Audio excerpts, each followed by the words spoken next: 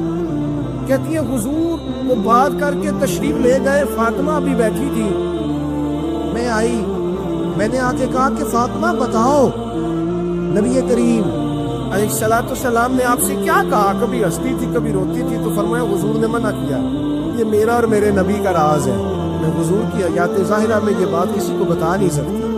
فرماتی ہے کہ فاطمہ سے تو میں نے پوچھ لیا پر حضور سے پوچھنے کی تو ضرورت ہی نہیں تھی نا, لیکن وہ راز کی بات تھی.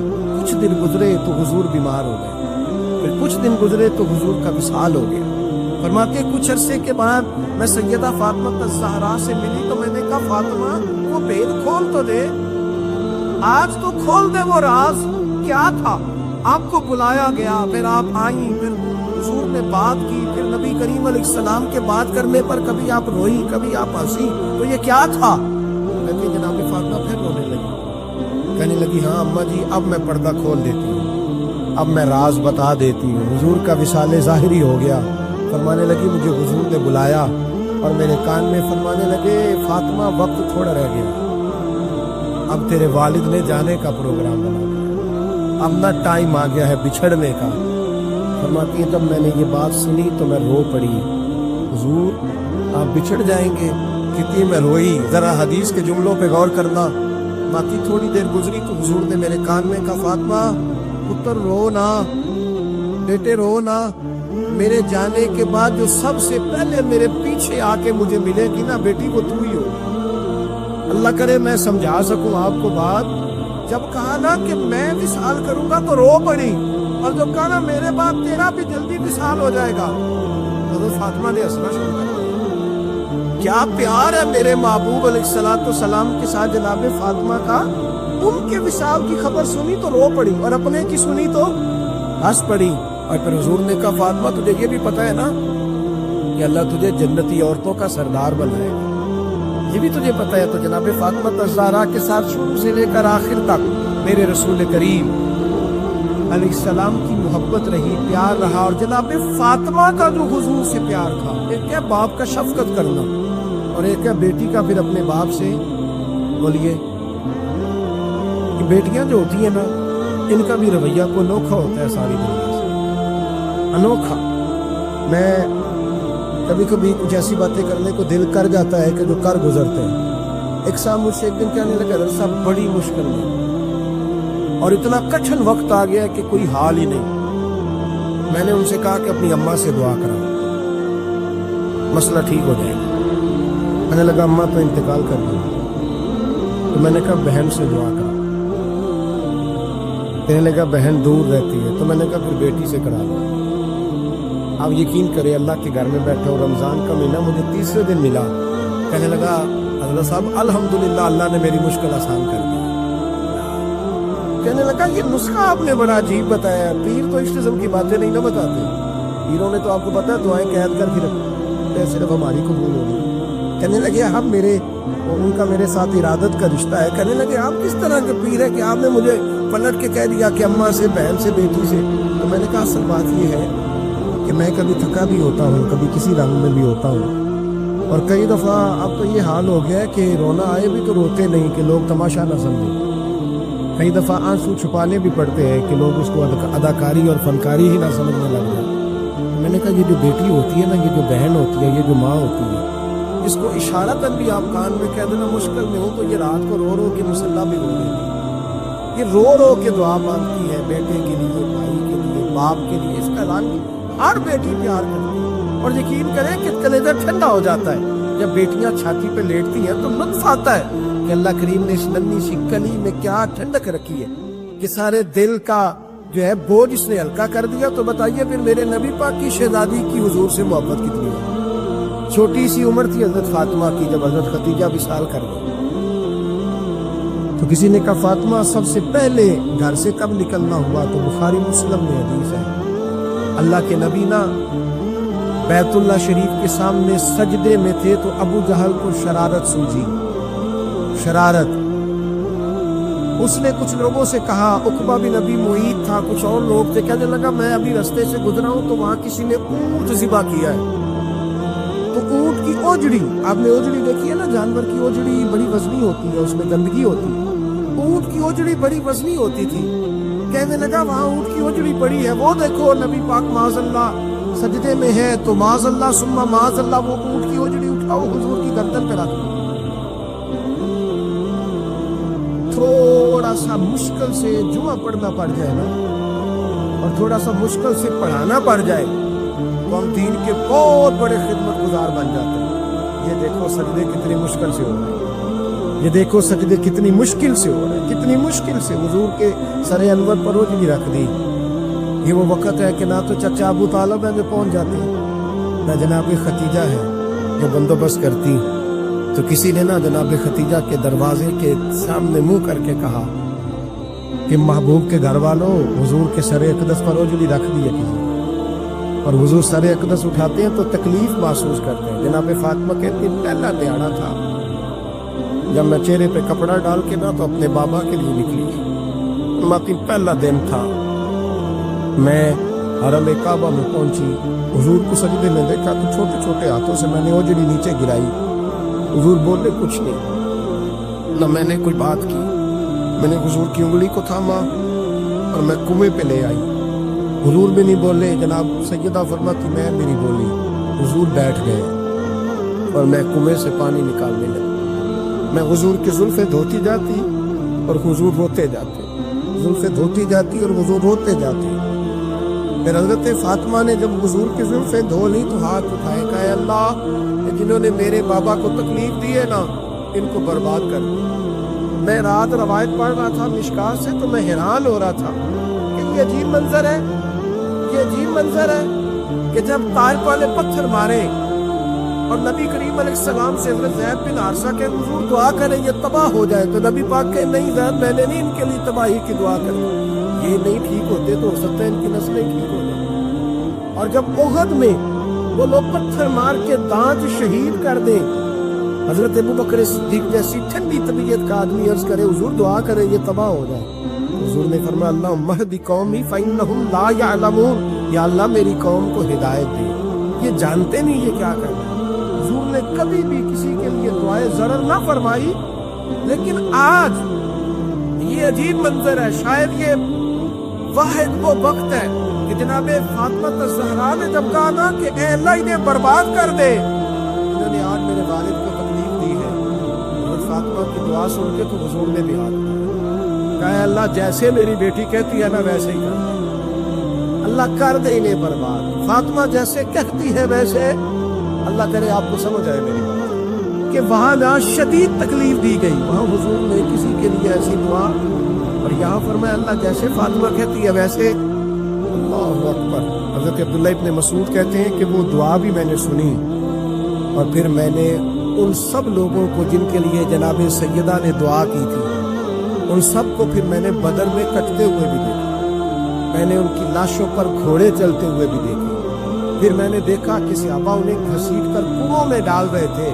میں غور سے دیکھ رہا تھا اور ان کے چہرے پہچان رہا تھا. تو مجھ سے کسی نے کہا عبداللہ تم کیا غور کر رہے ہو؟ تو میں نے کہا میں غور کر رہا ہوں یہ وہی ہے سارے جن کے لیے سیدہ فاطمہ نے دعا کی کہ یہ برباد ہو جائے, یہ وہی ہے. میرے رسول کریم علیہ السلام کی ہر تکلیف کو جناب فاطمہ نے اپنی تکلیف سمجھا. ہر تکلیف کو. جب انسان کے دائیں بائیں کچھ لوگ ہوتے ہیں نا اس کے دکھ بھی سمجھنے والے, سکھ سمجھنے والے لوگوں کی تعداد لمبی چوڑی ہوتی ہے. ہمارے زمانے میں ہمارے ہر آدمی کے ساتھ ذاتی مطالبات ہیں, ذاتی. تو جب تک وہ میرا مطالبہ پورا کرتا رہتا ہے میرا اس سے پیار رہتا ہے, اور جب وہ میری خواہشات پوری کرنی چھوڑ دیتا ہے پھر میرا اس سے کوئی رشتہ نہیں رہتا. میرے عزیز حضرت فاطمہ الزہرا کا کمال یہ ہے کہ انہوں نے میرے محبوب کا دکھوں میں ساتھ دیا. حضور کی تکلیف پر وہ تکلیف میں آتی, پریشان ہوتی. یہاں سے بات چلی 4-5 سال عمر مبارک تھی. حضرت فاطمہ کی کل عمر 29 سال ہوئی ہے. 15 سال یا کچھ زیادہ آپ کی عمر تھی جب حضور نے بیاہ کر دیا. ہم لوگ سمجھتے ہیں کہ شاید اب آپ 30 سال کے بچے کو کھڑا کر کے کہیں کہ دین کی کوئی بات کر, کوئی تکلیف برداشت کر, دکھ رکھ کے دوں میں تو ابھی بچا ہوں. یعنی 29 سال کی عمر ہوئی ان کی. چلیں جس نے زیادہ لکھی ہے اس نے 32-33 لکھ دی ہوگی, 40 تک کوئی بندہ نہیں گیا. لیکن میں اس روایت پر زیادہ اعتماد کرتا ہوں ان راویوں نے 29 سال عمر حضرت فاطمہ کی اور ڈھیر سارے محدثین نے لکھی. یارو حیرانگی کی بات ہے نا, اس 29 سال کی عمر میں انہوں نے حضور کا بھی کھول کے ساتھ دیا, مولا علی کا گھر بھی پورا آباد کیا, اپنے شہزادوں کی تربیت کر کے میدان کربلا بھی سارا سجا دیا, دنیا کا انقلاب برپا کر دیا 29 سال کی عمر میں. کام کرنا ہو تو سال تھوڑے بھی بڑے ہوتے اور نہ کرنا ہو تو پھر تو 80 سال کے بچے بھی میں نے دیکھے. بزرگ مجھ سے ناراض نہ ہو جائے, اللہ مجھے بے ادبی سے بچائے, میں صحیح کہہ رہا ہوں. میں نے 80 سال کے بچے بھی, آپ نے بڑے تب ہونا ہے جب آپ نے نفسیاتی طور پہ بڑے ہونا ہے, لیکن آپ کی عمر ہو گئی ہو 70 سال, لیکن تصویروں کی خواہش ابھی بھی نہ جاتی ہو. ابھی بھی پروگرام بنتا ہو کہ کوئی بندہ مل جائے تو بریانی کھانے جائے لاہور, ابھی بھی آپ اس سے نکلے نہ ہو اس کیفیت سے, ذوق شوق ابھی وہی ہو. اس کا مطلب یہ ہے کہ قد بڑا ہوا, عمر بڑی ہوئی, لیکن ذہنی اور نفسیاتی طور پر وہ پختگی نہیں آئی جس کی ضرورت تھی. ہمیں ذہنی طور پر پختہ ہونا چاہیے. میری بات پر توجہ کریں گے آپ حضرات اور غور کریں گے. نبی کریم علیہ السلام کی تکلیفوں میں انہوں نے ساتھ دیا. ایک تو یہ اوجری اتاری تو پھر یہ وقت بیتتا گیا. ایک حدیث کے راوی مولا علی شیر خدا ہے, امام صاحب بھی نے لکھی ہے. نبی پاک نے نا دین کے لیے بڑی مشقت کی, جد و جہد کی. حضرت فاطمہ چھوٹی عمر سے دیکھتی آ رہی تھی حضور کو کام کرتے. حضور کی عادت مبارکہ تھی جب سفر پہ تشریف لے جاتے تھے تو سب سے آخر میں سیدہ فاطمہ کے گھر جاتے, واپس آتے تو سب سے پہلے سیدہ فاطمہ کے گھر جاتے. مولا علی کہتے ایک دن میں نے عجیب نظارہ دیکھا. نبی کریم علیہ السلام سفر سے واپس آنے والے تھے. میں نے حضرت فاطمہ کو اطلاع دی کہ حضور آج پہنچ جائیں گے, تو انہوں نے گھر سارا صاف کیا, سجایا, سنوارا, کھانا پکایا. لیکن فرماتی جیسے ہی حضور اندر داخل ہوئے نا گھر کے, جناب فاطمہ نے حضور کا چہرہ دیکھا تو ہاتھ پکڑ کے چومنے لگی, اور کہتے جب انہوں نے سر اٹھایا تو ان کا چہرہ سارا آنسوؤں سے بھرا ہوا تھا. رسول کریم نے بیٹی کے سر پہ ہاتھ رکھا, بٹھا لیا. فرمایا فاطمہ بیٹے رونے والی تو بات کوئی نہیں تھی, کیوں رو پڑی ہو؟ تو عرض کرنے لگی محبوبہ میں بچپن سے دیکھ رہی ہوں, محنت کرتے, جد و جہد کرتے, مشقت کرتے. یا رسول اللہ آج آپ آئے ہیں تو آپ کے چہرے پر تھکاوٹ کے آثار ہیں, حضور وجود تھکا ہوا ہے. یا رسول اللہ میں نے ساری زندگی آپ کو کام کرتے دیکھا ہے, مدینے والے حبیب مجھے بتا تو صحیح کام کب تک کرنا؟ تو وقت آئے گا جب آپ کی کمر بھی بستر سے لگے, تو ٹائم آئے گا آپ گھر میں بیٹھیں, من پسند غذائیں کھائیں. حضور کب تک یہ جد و جہد کرنی ہے, کب تک یہ کام ہوگا؟ جناب فاطمہ فرماتی حضور نے میرے آنسو پوچھے. مولا کائنات شیر خدا فرماتے نبی کریم علیہ السلام فرمانے لگے فاطمہ تیرے باپ کی ڈیوٹیاں بڑی زیادہ, جب تک دنیا کے آخری کونے تک دین نہیں پہنچ جاتا, اور جب تک اینٹیں اور پتھر بھی میرے دین کا پیغام سن نہیں لیتے, اتنی دیر تک تیرا باپ جد و جہد کرتا ہی رہے. یہ بڑا مشکل کام ہے, یہ دین کا سفر, یہ دین کی جد و جہد, یہ دین کی تھکاوٹ. آپ اپنی مرضی نہیں کر پاتے, لوگ اپنی مرضی کے ساتھ جی نہیں پاتے جو اس رستے کے مسافر ہوتے ہیں. وہ دین کی پراپرٹی ہوتے ہیں, انہیں دین کے مطابق چلنا پڑتا ہے. تو جناب فاطمہ نے وہ سارے رنگ دیکھے رسول کریم علیہ السلام کی حیات مبارکہ کی. پھر یہ ساری کیفیت جب دیکھی نا کہ حضور اتنی محنت کرتے ہیں, تو پھر جناب فاطمہ کو میرے نبی کی امت سے پیار بڑھا ہو گیا صلی اللہ ہو. سمجھیے گا اس بات, امت مسلمہ سے حضرت فاطمہ کو بڑا.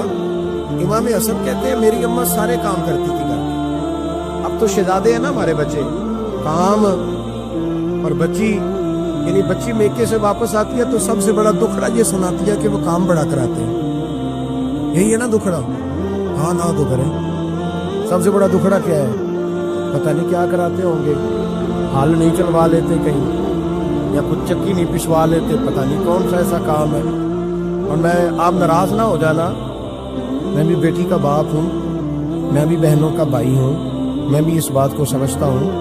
لیکن ایک بات ذہن میں رکھنا کہ یہ بات نہیں ہے کوئی کرنے والی کہ سارے بچی کے ماں باپ جمع ہو کے پہنچ جاتے ہیں ہماری بچی جی کام بڑے کرتی ہے. مثلاً کیا کرتی ہے, کیا کرتی ہے وہ؟ آؤ میں بتاؤں میرے مصطفیٰ کی بیٹی کیا کرتی ہے. میں نے سینکڑوں دفعہ یہ بات کی اور میرا دل کرتا ہے روزانہ کروں, پھر کرتا ہوں. تو دنیا میں کوئی اتنا غریب ہے جس کی بیٹی اتنا کام کرے کہ ہاتھوں پہ چھالے پڑ جائیں؟ ہے کوئی اتنا غریب کو اٹھ کے بتائے کہ میری بیٹی سسرال میں اتنا کام کرتی ہے کہ چھالے پڑ جاتے؟ میں دکھاتا ہوں، میرے رسول کی شہزادی کو چھالے پڑ جاتے۔ کچا مکان، جناب فاطمہ جناب فضا آپ کی لونڈی تھی، ان سے مٹی منگاتی اور گھر میں لیپا پوتی کرتی، پھر جھاڑو دیتی۔ امام حسن اور حسین کے درمیان پورے سال کا فرق نہیں، 11 مہینے کا فرق، دونوں بچوں کو سنبھالتی۔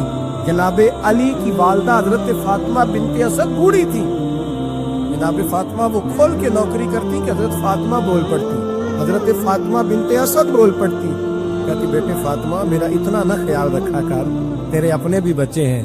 جناب فاطمہ فرماتی آپ صرف علی کی ماں تو نہیں نا، آپ میری بھی تو ماں ہے نا۔